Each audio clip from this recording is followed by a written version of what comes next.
चाहे हर मन।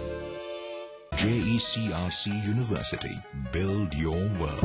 भारत इतिहास के पन्नों पर शाही संस्कृति के धरोहर राजस्थान आज भी जगमगाता है रजवाड़ों की गरिमा से, जननेताओं की राजनीति से, हर एक बात की चहल पहल से, और रहता है हमेशा अपने ही रंग में, अपने ही ढंग में। म्हारो राजस्थान देखिए इस समय पर। इस न्यूज के सह प्रायोजक हैं जागो पार्टी का मिशन 2013 आरक्षण का अंत। मिराज शुद्ध ऑयल सोप। कुबेर मसाला, स्वादिष्ट जीवन चाहे हर मन।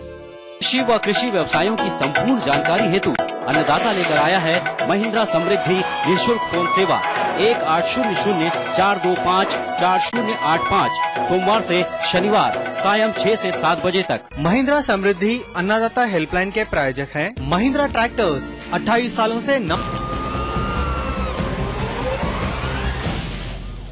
यूं तो दास्ताने जुर्म का हर एपिसोड खास होता है, लेकिन कभी कभी कुछ ऐसी वारदातें सामने आती हैं जो इंसानियत को, मानवीयता को शर्मसार करके रख देती हैं।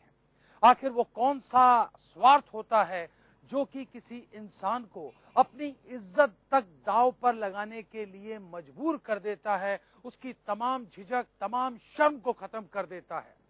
धार मध्य प्रदेश की पुलिस की गिरफ्त में आया ये वो शातिर ठग है जो पिछले 5 सालों से लोगों का पैसा कम समय में दुगना करने का लालच देकर ठगा करता था। धार की सिल्वर हिल इलाके में शातिर ने जिस कंपनी का कार्यालय खोल रखा था, उसे इस शातिर के अलावा इसकी पत्नी और एक युवती ही संचालित कर रही थी। धार में ऑफिस था, सिर्फ पैसे मैंने नहीं लिए, मैं सिर्फ जॉब करती थी।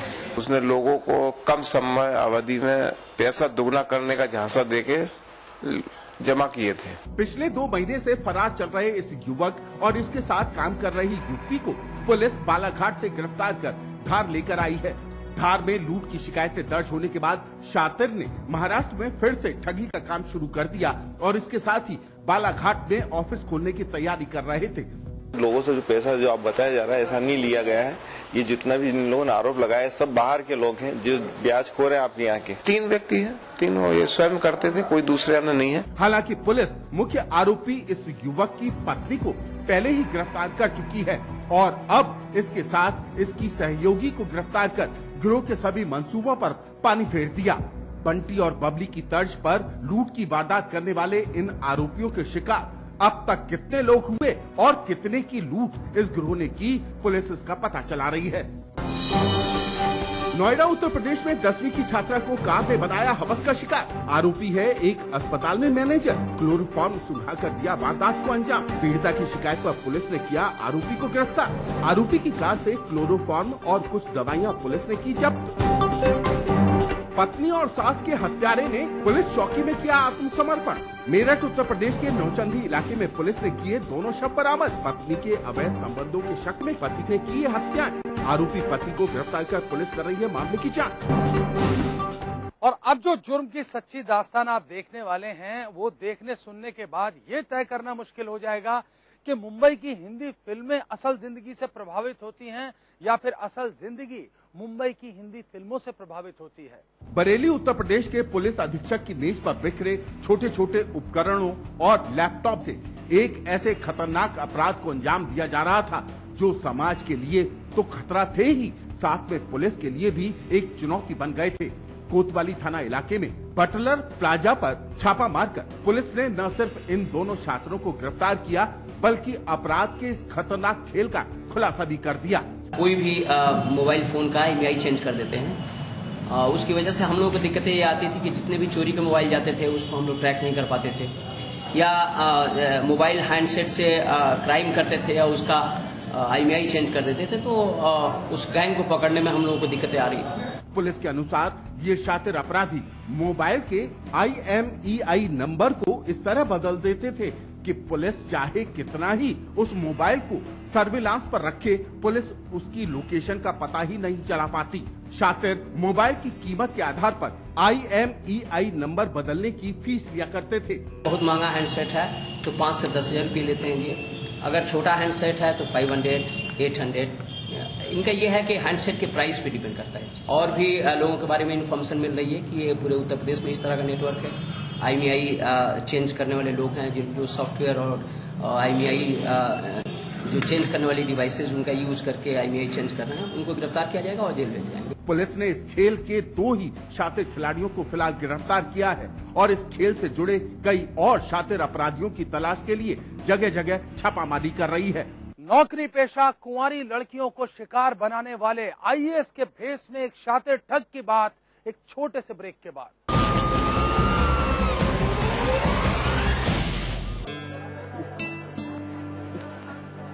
सेठ जी, मैं पास में किताबों की दुकान तक जाकर आता हूँ। क्यों? वो मेरी बिटिया के लिए स्कूल की किताबें लानी है। क्या तुम्हारी बेटी भी पढ़ती है क्या? हाँ सेठ जी, भला हो सरकार का, जिसने मेरे घर में बिजली की फिटिंग करके बिजली का कनेक्शन कर दिया, जिससे मेरी बिटिया का भी पढ़ना संभव हो सका। पर तुम तो BPL हो, बिजली के बिल का भुगतान कैसे करोगे? सेठ जी, BPL के लिए 85 पैसे प्रति यूनिटी चार्ज होता है, बाकी का सारा पैसा तो सरकार खुद वहन करती है। और हाँ सेठ जी, सरकार ने लगभग 14 लाख BPL परिवारों को बिजली कनेक्शन दिए हैं। वाह, ये तो बड़ी अच्छी बात है। इतना ही नहीं सेठ जी, सरकार ने 300 से अधिक की आबादी वाले गांव और ढाणियों में BPL परिवारों को मुफ्त में बिजली के कनेक्शन दिए हैं और साथ में 2 CFL देने की भी घोषणा की है। और अब तो गाँव में 20-22 घंटे बिजली मिल रही है। 18 जड़ी बूटियाँ, दूध द्वारा क्षीर पाक विधि से निर्मित 5 पोषक तेलों के गुणों से भरपूर एकमात्र संपूर्ण आयुर्वेदिक तेल सीसा, जो कंट्रोल करे झड़ते बाल, कम बाल, रूसी, रुके और बेजान बाल। करोड़ों ने अपनाया, क्या आपने आजमाया? राजस्थान की धरती ने ली है नई करवट, पहली बार हुई है स्वर्णिम युग की आहट। राजस्व में वृद्धि होगी, रोजगार के संग संग नए रिफाइनरी प्रोजेक्ट से आएंगे खुशियों के रंग। बरसेगी खुशहाली, दुनिया बदलेगी, औरों की तरह सोना उगलेगी। 4 साल पहले राजस्थान सरकार के सामने बाड़मेर में रिफाइनरी की स्थापना एक चुनौती थी। केंद्र सरकार के सहयोग व मुख्यमंत्री अशोक गहलोत की सूझबूझ से संकल्प भरे नेतृत्व में राज्य सरकार ने इस चुनौती को एक युग परिवर्तन के अवसर में बदल दिया है। HPCL ने अगले 4 वर्ष में बाड़मेर में रिफाइनरी स्थापित करने का निर्णय लिया है। देश को तेल क्षेत्र में आत्मनिर्भर बनाने की दिशा में अपने इस अपूर्व सहयोग से राजस्थान बढ़ेगा विकास के सुनहरे पथ पर। रिफाइनरी की स्थापना से पेट्रोकेमिकल, पेट्रो इंजीनियरिंग और अन्य संबंधित क्षेत्रों में अनेक नए उद्योग भी स्थापित होंगे। इस उपक्रम से 4 लाख से अधिक लोगों को रोजगार के नए अवसर प्राप्त होंगे। तरक्की की ओर बढ़ते राजस्थान में बाड़मेर रिफाइनरी एक मजबूत जीवन रेखा बनकर इंदिरा गांधी नहर की तरह ही लोगों की तकदीर बदलने वाला वरदान साबित होगी। होगा अब हम सबका हर सपना साकार, नया राजस्थान छुएगा विकास के नए आयाम। आपके बच्चे के ओवरऑल डेवलपमेंट के लिए एक perfect destination, the Rajasthan school, CBSE affiliated and English medium senior secondary school. Very reasonable tuition and boarding fee. Separate hostel facilities for girls and boys. Available at the Rajasthan School, Kotputli. For admission, call 0931 4090634.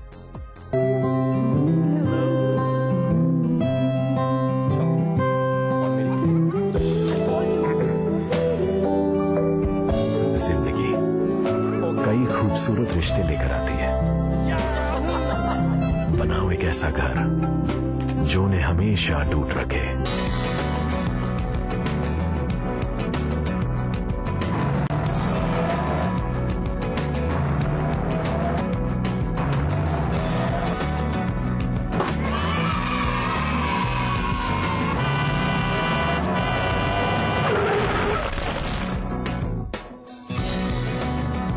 हजारों बच्चे सड़कों पर खेलते हुए हादसों का शिकार हो जाते हैं। बच्चों, खेलो डट के, बट सड़कों से हट के।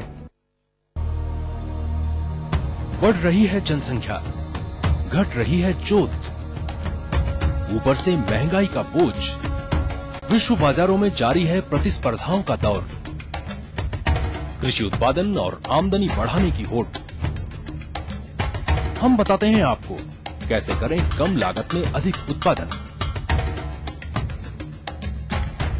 उन्नत बीज, नई तकनीक और विविधीकरण से बनाए संपूर्ण, समृद्ध और खुशहाल भारत।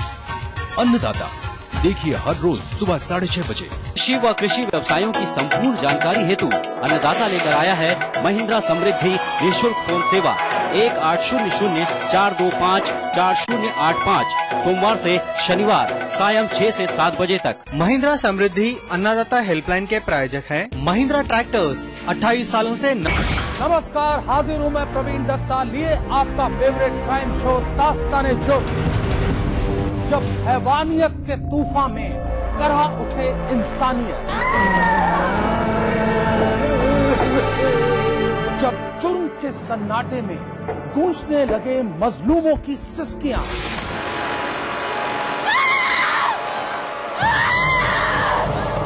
तब उस खामोश जुर्म को हम देते हैं मुकम्मल आवाज और करते हैं आपको बाखबर, ताकि आप न हो जाएं किसी की खौफनाक बदनीयत के शिकार। देखिए दास्तान-ए-जुर्म सोमवार से शुक्रवार रात 9:30 बजे ईटीवी के सभी हिंदी चैनल पर।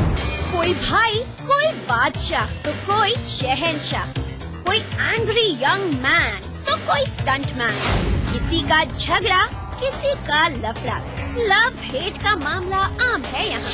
सुर्खियों में रहने की अदा खूब आती है इन्हें, अपने अपने तरीके से काम करते हैं सब इंडस्ट्री में। इसीलिए तो खासा दिलचस्प है फिल्मी दुनिया की खबरें। देखिए फिल्मी नामा इस समय पर।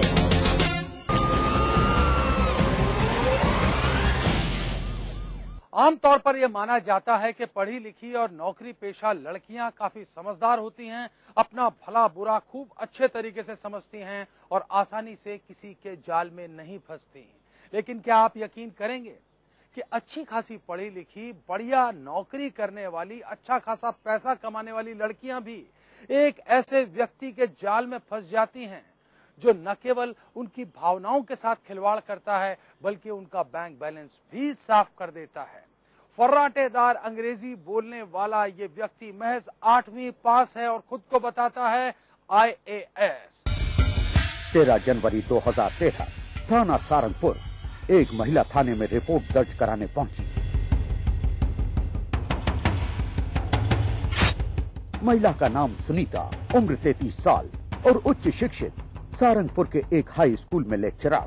महिला का आरोप, खुद को रेवेन्यू बोर्ड में डिप्टी कलेक्टर बताने वाले एक आदमी ने उन्हें शादी का झांसा दिया, 2.5 लाख रुपए भी ठगे, शारीरिक संबंध बनाए और अशोकनगर में शिक्षिका अनीता नाम की एक दूसरी महिला से शादी कर ली। आरोपी का नाम डीके उर्फ डीके सिंह, उम्र 40 साल, फर्राटेदार अंग्रेजी बोलने में माहिर। पुलिस ने पहली नजर में जांच में पाया कि रेवेन्यू बोर्ड में इस नाम का कोई डिप्टी कलेक्टर नहीं है, यानी वो एक ठग था जो सुनीता को फर्जी डिप्टी कलेक्टर बनकर मिला था। पुलिस ने धोखाधड़ी और बलात्कार का मामला दर्ज किया।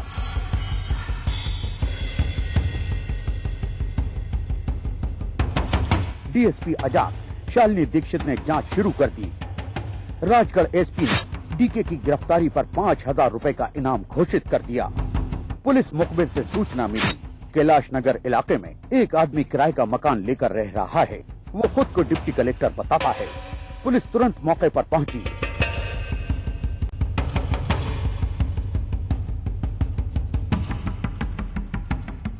डीके ने झूठे अपने पद का रोब झाड़ने की कोशिश की, लेकिन वो गिरफ्तार कर लिया गया।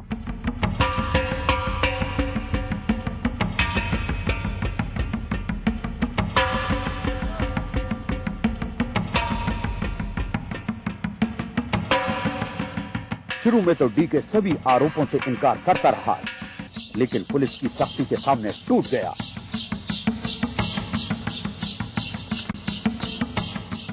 डीके की जुबानी जो हकीकत सामने आई वो हैरत अंगेज थी। सुनीता और अनीता अकेली नहीं थी, वो तो आदतन शिकारी था। हाई प्रोफाइल अविवाहित महिलाओं का रेवेन्यू बोर्ड में डिप्टी कलेक्टर बनकर शहर शहर घूमता, आसपास की हाई प्रोफाइल अविवाहित महिलाओं का पता लगाता, उनकी भावनात्मक कमजोरी का फायदा उठाता। फर्राटेदार अंग्रेजी बोलने वाले 40 साल के कुंवारे IAS के जाल में महिलाएं फंस जाती। शादी का वादा कर उनका तन हासिल करता। इस तरह अच्छी खासी रकम भी ठग लेता और फिर उड़न छू। अधिकांश महिलाओं को उसकी असलियत का पता नहीं चल पाता। चल भी जाता तो लोक लाज के चलते वो चुप रह जाती। डीके की माने तो पिछले 8 सालों में वो 50 से ज्यादा हाई प्रोफाइल महिलाओं को ठग चुका है। तन से ही नहीं, धन से भी। मध्य प्रदेश ही नहीं, राजस्थान, पंजाब और हरियाणा में भी। डीके का असली नाम रामदास, मध्य प्रदेश के मुरैना जिले के गांव सिहोनिया का रहने वाला। 8वीं के बाद पढ़ाई छोड़ी। 1988 से 1995 तक सेना में कांस्टेबल रहा। वहां अफसरों के ठाट बाट देखे, उनके उठने बैठने और अंग्रेजी बोलने के ढंग का करीब से निरीक्षण किया और नाम बदलकर रख लिया धर्मेंद्र सिंह। 1995 में वो गांव आया तो नौकरी पर वापस नहीं गया। खेती किसानी कैसे रास आती, वो तो सेना के अफसरों जैसी ठाट बाट की जिंदगी का कायल था। 2002 से उसने ठगी को अपना व्यवसाय बना लिया। शुरुआत की सागर से फर्जी एसडीएम और आयकर का आयुक्त बना। व्यापारियों और अधिकारियों को चूना लगाया। 2 बार पकड़ा गया लेकिन जमानत पर छूट गया। फिर रणनीति बदल ली। अब उसके निशाने पर थी सरकारी या प्राइवेट कंपनियों में उच्च पदों पर कार्यरत उच्च शिक्षित अविवाहित महिलाएं। लंबे समय तक डीके का ये खेल चलता रहा, लेकिन सुनीता को समझने में डीके से भूल हो गई। डीके के ठगे जाने पर सुनीता गहरे सदमे में थी। उसके मन में आत्महत्या का ख्याल भी आया, लेकिन वो कमजोर नहीं थी। उसने डीके को सबक सिखाने की ठान ली। ये सुनीता के ही साहस का नतीजा है कि डीके आज पुलिस गिरफ्त में है। जुर्म की ये दास्तान एक चेतावनी है हाई प्रोफाइल महिलाओं के लिए कि वो ऐसे बहरूपियों से सतर्क रहें और यदि अनजाने में फंस ही जाएं, तो ऐसे ठगों को बेनकाब कर उन्हें सजा जरूर दिलाएं। अगर आप भी अपने आसपास घट रहे किसी अपराध को दास्ताने जुर्म में देखना चाहते हैं तो उठाइए अपना मोबाइल फोन, मैसेज मोड में जाइए, टाइप कीजिए DEJ, स्पेस दीजिए, अपना और अपने शहर का नाम लिखकर भेज दीजिए 56000606 पर। और अगर आपके पास इस कार्यक्रम के सुधार के लिए कोई भी सुझाव है तो आप हमें पत्र भी लिख सकते हैं। हमारा पता नोट कीजिए, दास्ताने जुर्म, ETV 5/96A, भवानी सिंह लेन, भवानी सिंह रोड, सी स्कीम, जयपुर। और अगर आपके पास इस कार्यक्रम के लिए कोई भी प्रतिक्रिया है, सकारात्मक या नकारात्मक, आप ट्विटर और फेसबुक पर भी जा सकते हैं।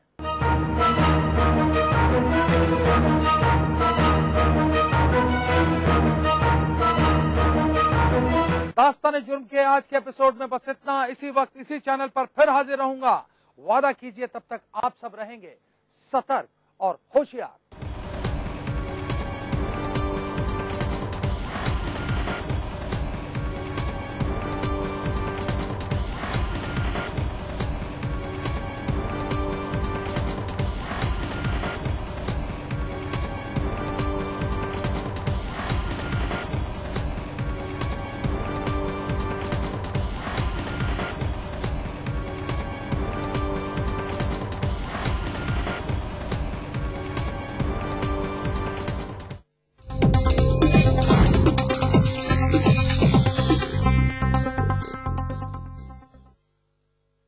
इस न्यूज के सह प्रायोजक हैं सीसा, जो कंट्रोल करे झड़ते बाल, कम बाल, रूसी, रुके और बेजान बाल।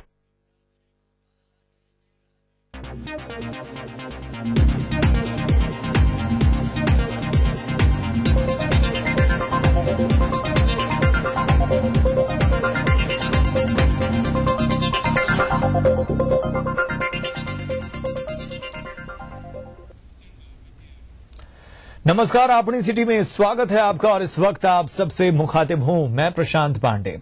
एक नजर डालते हैं संभागों की बड़ी खबरों पर। अब तक की अहम खबरों के साथ मौजूद हैं मेरे सहयोगी अलग अलग संभाग पर। सबसे पहले नजर डालेंगे जयपुर संभाग पर। संभाग की बड़ी खबर बता रहे हैं सहयोगी विशाल शर्मा। प्रदेश में नए वित्तीय वर्ष से गहलोत सरकार की कई घोषणाएं उतरेंगी जमीन पर। वहीं 12वीं पंचवर्षीय योजना के बिंदुओं पर भी रहेगा गहलोत सरकार का खास जोर। बात करें भाजपा की, जहां वसुंधरा राजे की स्वराज संकल्प यात्रा को लेकर तैयारियां हो रही हैं जोर शोर से। पहले चरण में 28 विधानसभा क्षेत्रों का दौरा करेंगी वसुंधरा राजे।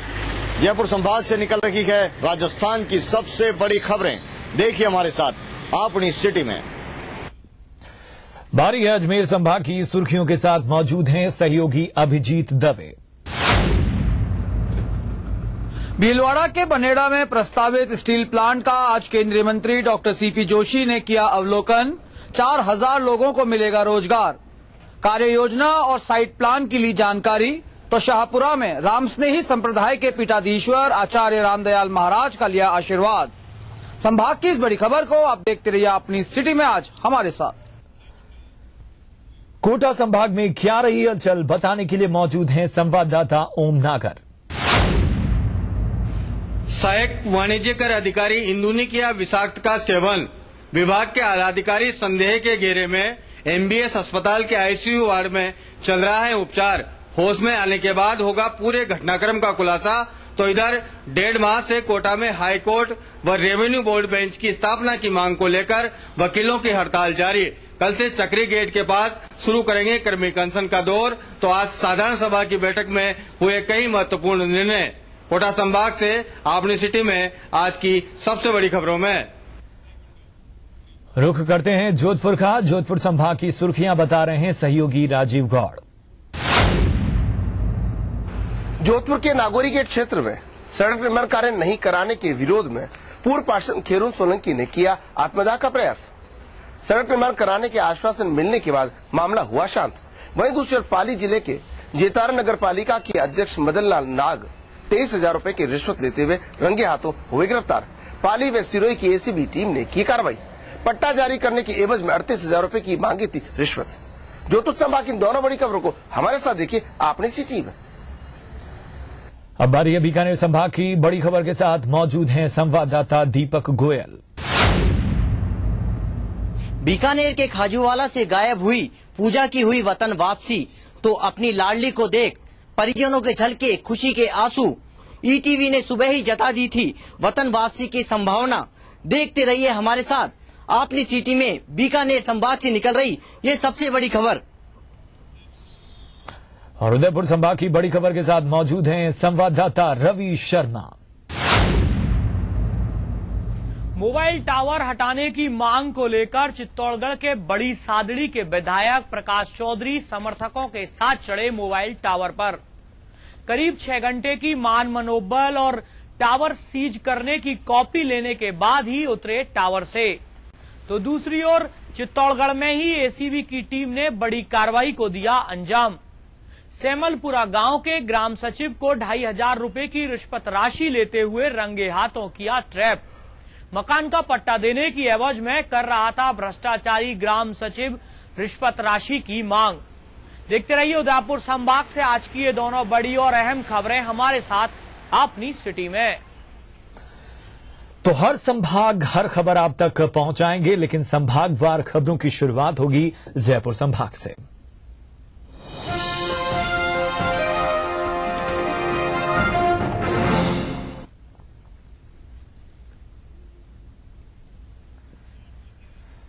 प्रदेश सरकार ने नए वित्तीय वर्ष से 12वीं पंचवर्षीय योजना को लेकर अपनी कवायद तेज कर दी है।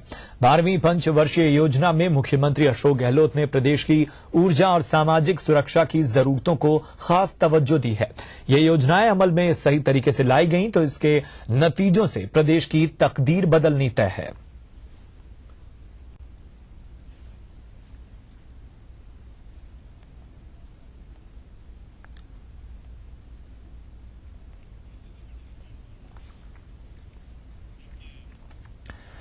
इधर कांग्रेस के राष्ट्रीय उपाध्यक्ष राहुल गांधी के जयपुर आगमन की तैयारियों और कांग्रेस संदेश यात्रा के रोड मैप को लेकर 4 अप्रैल को प्रदेश कांग्रेस मुख्यालय में जिला और ब्लॉक कांग्रेस अध्यक्षों की संयुक्त बैठक बुलाई गई है।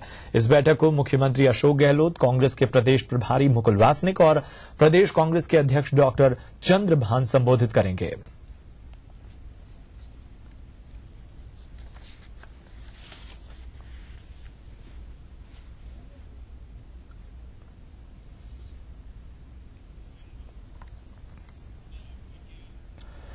वसुंधरा राजे की सुराज संकल्प यात्रा 4 अप्रैल से राजसमंद के 4 भुजा मंदिर से शुरू होगी। कुल 13 दिनों तक चलने वाली यात्रा के पहले चरण में राजे मेवाड़ और वागड़ के करीब 28 विधानसभा क्षेत्रों का दौरा करेंगी। यात्रा के दौरान करीब 1383 किलोमीटर का सफर तय कर 35 जनसभाओं को राज्य संबोधित करेंगी। बीजेपी ने यात्रा को सफल बनाने के लिए पूरी ताकत झोंक दी है। सांसद, विधायक और दिग्गज नेताओं को यात्रा के दौरान आने वाले प्रत्येक पॉइंट पर तैनात कर समन्वयक बनाया गया है।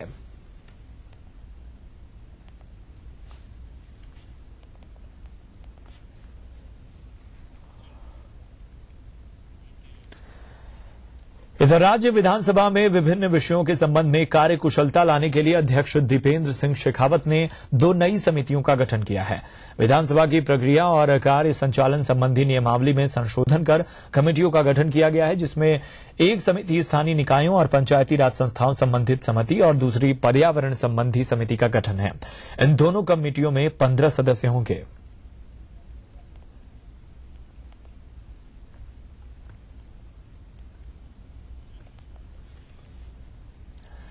ईटीवी लगातार राजस्थान और अन्य प्रदेशों में दर्शकों के बीच लोकप्रियता के उच्च पायदान पर बना हुआ है। टीआरपी में अग्रणी ईटीवी ने राजस्व के क्षेत्र में भी जबरदस्त कारोबार किया है। कारोबार की बुलंदियों से उत्साहित ईटीवी के स्टाफ ने आज से शुरू हुए नए वित्तीय वर्ष का स्वागत किया और जश्न मनाया। ईटीवी के जयपुर स्थित कार्यालय में चैनल हेड जगदीश चंद्र ने इस अवसर पर केक काटकर सबको बधाई और शुभकामनाएं दी। ईटीवी के मार्केटिंग सहित सभी स्टाफ को मिठाई वितरित की गई। इस मौके पर चैनल हेड ने दर्शकों के स्नेह और विज्ञापनदाताओं के सहयोग के लिए आभार जताया। ये कहते हुए खुशी है कि कल खत्म हुए वित्तीय वर्ष 2012-2013 के दौरान ईटीवी चैनल्स ने बहुत अच्छा कारोबार किया, बहुत अच्छा बिजनेस किया और इसके साथ ही दर्शकों की लोकप्रियता की टीआरपीज भी बहुत बटोरी। शायद उत्तर भारत में यह पहला चैनल है जिसने इस वर्ष मुनाफा कमाया है और इतनी अच्छी टीआरपी रेटिंग्स ली हैं। यह निश्चित तौर पे ईटीवी के दर्शकों के प्यार और स्नेह और विज्ञापनदाताओं के सहयोग के कारण ही संभव हो सका है। मुझे आशा है कि ईटीवी के दर्शकों और विज्ञापनदाताओं का प्यार, स्नेह और कंट्रीब्यूशन अगले वर्ष में भी इसी तरह बना रहेगा। बढ़ते आगे, राज्य सरकार को आर्थिक संबल देने वाले विभागों में परिवहन विभाग भी शुमार हो गया है। विभाग ने बीते वित्त वर्ष में राजस्व लक्ष्य के मुकाबले 55 करोड़ रुपए अधिक अर्जित किए हैं, जो कि पिछले वित्त वर्ष के मुकाबले करीब 325 करोड़ रुपए ज्यादा है। आपको बता दें कि परिवहन विभाग को वित्त वर्ष 2012-13 के लिए पहले 1900 करोड़ और फिर दिसंबर में संशोधित करके 2225 करोड़ का लक्ष्य दिया गया था। इसके मुकाबले विभाग ने कर संग्रहण और अभियानों के माध्यम से मार्च अंत तक 2280 करोड़ रुपए अर्जित कर नया कीर्तिमान स्थापित किया। इस मामले में परिवहन आयुक्त ओपी मीणा उत्साहित हैं और विभाग के कर्मचारी और अधिकारियों के समन्वित प्रयासों को श्रेय देते हैं। पिछले वित्तीय वर्ष में राज्य सरकार ने बजट में 1900 करोड़ रुपए का राजस्व लक्ष्य परिवहन विभाग के लिए निर्धारित किया गया था, लेकिन दिसंबर 2012 तक की अवधि की प्रगति को देखते हुए राज्य सरकार ने जनवरी में इस लक्ष्य को बढ़ाकर 2225 करोड़ रुपए कर दिया। तो हमने हमारे अधिकारियों, कर्मचारियों सबकी मेहनत और लगन से मिलकर जो रिवाइज हमें टारगेट दिया गया था 2225 करोड़ रुपए का, उसको भी हमने प्राप्त कर लिया और उससे थोड़ा ज्यादा ही हम बढ़ गए। वित्तीय वर्ष 13-14 में जो हमारा उन्होंने प्रावधान किया 2500 करोड़ रुपए का प्रावधान किया, तो हम अभी से हम उसकी तैयारी में लग रहे हैं कि पिछले वर्ष जो राजस्व की प्राप्ति हुई थी उसके मुकाबले इस साल 325 करोड़ रुपए की राशि हमने ज्यादा अर्जित। और परिवहन विभाग के बेहतर प्रदर्शन को देखकर राज्य सरकार ने आज से शुरू हुए वित्त वर्ष के लिए विभाग को 2500 करोड़ रुपए का राजस्व लक्ष्य दिया है। राजस्व संग्रहण को लेकर परिवहन आयुक्त ओपी मीणा का कहना है कि प्रवर्तन शाखा के गठन के बाद से राजस्व अर्जन में तेजी आई है। रेवेन्यू कलेक्शन में जो एनफोर्समेंट विंग हमने बनाई है उसका बहुत महत्वपूर्ण योगदान रहेगा, क्योंकि एनफोर्समेंट विंग ही ये सुनिश्चित करती है कि ओवरलोडेड वाहन कितने चलते हैं तो उनके खिलाफ क्या कार्रवाई की जाती है, और हमारे जो वाहन है जो समय पर कर नहीं चुकाते हैं तो उनकी फ्लाइंग स्क्वाड उन्हीं के जरिए हम उन तक पहुंच पाते हैं, उनको पकड़ते हैं और उनको कर जमा कराने की। इधर जयपुर की सुंदरता को बचाने और उसके रख रखाव पर ध्यान दिलाने के लिए कोर्ट में इस्तगासा दायर किया गया है। इस बार मामला गुलाबी नगरी की शान और सेंटर पॉइंट के नाम से जाने वाले स्टैच्यू सर्कल से जुड़ा है। परिवादी भगवत गौड़ ने दायर इस्तगासे में तत्कालीन एसीएस पी के देव, जीडीए के आला अफसर, बिल्डर सुनील कोठारी, सीपी कोठारी, विकास कोठारी और डीडी कोठारी पर मिलीभगत कर नियमों के विरुद्ध बिल्डिंग निर्माण करने का आरोप लगाया है। जेडीए अधिकारी और बिल्डर्स की मिलीभगत के चलते नियमों को ताक पर रखकर काम